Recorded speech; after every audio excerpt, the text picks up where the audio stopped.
দুষ্টামি ফাজলামি করতে করতে দিয়ে দিয়ে একটা ম্যাচ স্টার্ট। ম্যাচে যাওয়ার পরে দেখতে পাই এতগুলো রিজনের প্লেয়ার। তো আমাদের টিমে রয়েছে দুইটা রিজিয়নের প্লেয়ার। তো আমি সোলো ভার্সেস স্কোয়াড খেলার জন্য আনফলো মেরে নেমে যাব একা একা।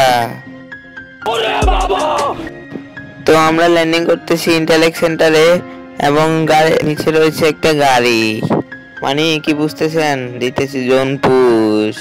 তো তারপরে আমি এই গাড়িটা নিয়ে যাই টোকেন কালেক্ট করার জন্য যেতেছিলাম। এমন সময় কিলফিটের দিকে লক্ষ্য করি ইটস কাব্য ভাই আমাদের হৃদয় ভাইকে মেরে দেয়।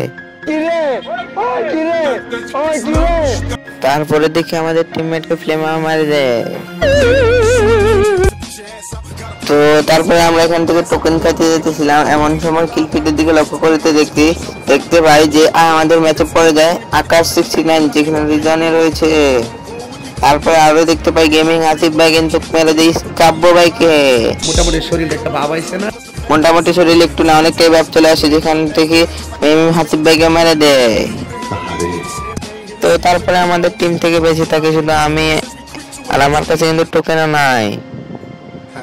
এই মুহূর্তটাকে আমরা রিভাইভ দিতে পারছিলাম কিনা আর ম্যাচকে বুঝাইতেছিল হয়েছিল কিনা জানতে হলে ফুল ভিডিওটা দেখো। আসসালামু আলাইকুম গাইস, কেমন আছেন সবাই? আশা করি ভালো আছেন। তো আজকের একটা নতুন ভিডিও নিয়ে চলে আসলাম। আজকের ভিডিও টাইটেল এবং থাম্বনেল দেখে তো বুঝিয়ে গিয়েছেন তো ভিডিওটা কেমন হতে চলছে। তো ম্যাচের শুরুতে আমাদের এখানে দুজন টিমমেটকে রিভাইভ দিয়ে দিলাম আর আরেকজন টিমমেটকে রিভাইভ দিয়ে দেয়। তারপরে দুজন আবার নক হয়ে যায় এবং আবার রিভাইভ পায়। তো এখানে আমি টোকেন খাইতেছিলাম, টোকেন খাইতে আর এই ম্যাচে কিন্তু রিজিয়নের অনেকগুলা প্লেয়ার প্লাস ভিভাস ইটস কাব্য ভাই পড়ছিল। তো ভিডিওটা ম্যাচ কিন্তু খুবই আড্ডা চলছিল, কারণ সব জায়গায় এনিমি আর যারা নর্মাল স্কোয়াড নিয়ে আসছে তাদের কিন্তু মানে একটা ভাই অন্য লেভেলের ভাব চলে আসছে, কারণ ভিভাস পড়ছে এতগুলো রিজনের প্লেয়ার, ভিভাস দুইটা প্লেয়ার। এই ম্যাচে কিন্তু আমার সাথে কিন্তু অনেক তিনটা অনাকাঙ্ক্ষিত ঘটনা ঘটে যায়, যেগুলোর জন্য কিন্তু আমি মোটেও প্রস্তুত ছিলাম না। আর এগুলো কি কি দেখতে পাবেন। আর হৃদয় ভাগে কিন্তু এখানে ইসকাবু ভাই ফুল স্কোয়াড মেরে দেয়, মানে বুঝতে পারতেছেন ইসকাবু ভাইদেরকে একটা মাইনাস খাওয়াই দেয়।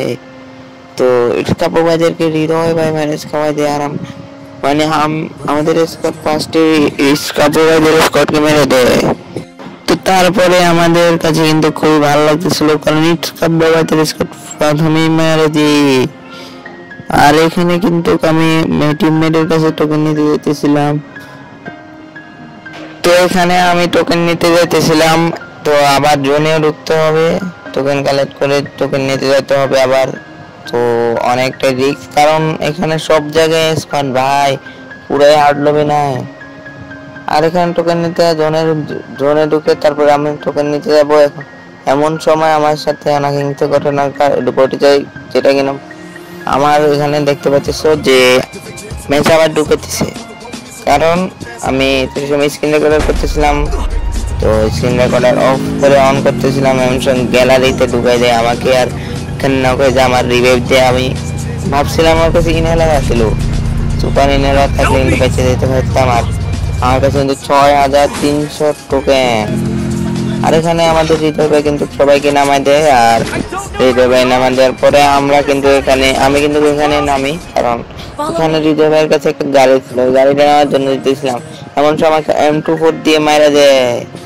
তো বেঁচে থাকে শুধু আমাদের হৃদয় ভাই এখানে ফাইট করতেছিল। এমন সময় এখানে ডাবল স্ন্যাপারের একটা প্লেয়ারকে দেখতে পায় আর সেটাকে কিন্তু নক করে। আর হৃদয় ভাইয়ের এইখানে বটের ড্রেস আপ করেছিল, ওইটা হচ্ছে হৃদয় ভাই আইডির ওনার, মানে উনি হচ্ছে ব্যাকআপ দিতেছিল, মানে ট্রিটমেন্ট প্লাস্টার দিয়ে দিতেছিল দোনো মানে আসিফ ভাইরেও আর হৃদয় ভাইকেও। তো এখানে কিন্তু তারা কিন্তু মাইনকে চিপে ফেসে যায়, জোন কিন্তু মানে তাদের ফেভারে ছিল না। আর এখানে একটা প্লেয়ার কিন্তু উড়ে ধরে ফাইট দিতেছিল, আর হৃদয় ভাইকে এখানে কিন্তু ডাউন করে দেয়। হৃদয় ভাইয়ের ব্যাকআপ প্লেয়ার মানে হৃদয় ভাই ওনার কিন্তু শেষ হয়ে যায়, আর এখানে আমাদের ম্যাচ শেষ হয়ে যায়। মানে বুঝতেছ এখানে আর সবার কিন্তু ভালো কিলি ছিল। তো এখানে 4 প্লাস দেয় আমাকে, আর তারা আমাকে ম্যাচ শেষে কি বলে দেখো। জিসান এই বাসায় কি কাজ করলো তুমি? তো তারা বলতেছিল যে মানে কি কাজ করলাম আমি, এটা সেটা। তো আমি তাদেরকে তারা ভাবছিল যে কি আমি ইচ্ছা করে তাদেরকে মাইনাস খাওয়াই দিছি, এমন কিছুই না। মানে এখানে আমার ওদেরকে বুঝে বলার পরে তারা বুঝতে পারে যে মানে কেন হয়েছে, আর স্ক্রিন রেকর্ড অফ হয়ে গিয়েছিল এই জন্য। তো আজকের ভিডিওটা এই পর্যন্ত। আল্লাহ হাফেজ। আর আগামীতে আরো নতুন ভালো ভালো ভিডিও দিতে দেওয়ার চেষ্টা করবো। আপনারা যদি সাবস্ক্রাইব, লাইক, শেয়ার এবং আমাকে সাপোর্ট করেন। তো আল্লাহ হাফেজ, ভালো থাকবেন আর রোজা সবগুলা রাখবেন। আমি এখন তো রোজা সবগুলা রাখি। আল্লাহ হাফেজ।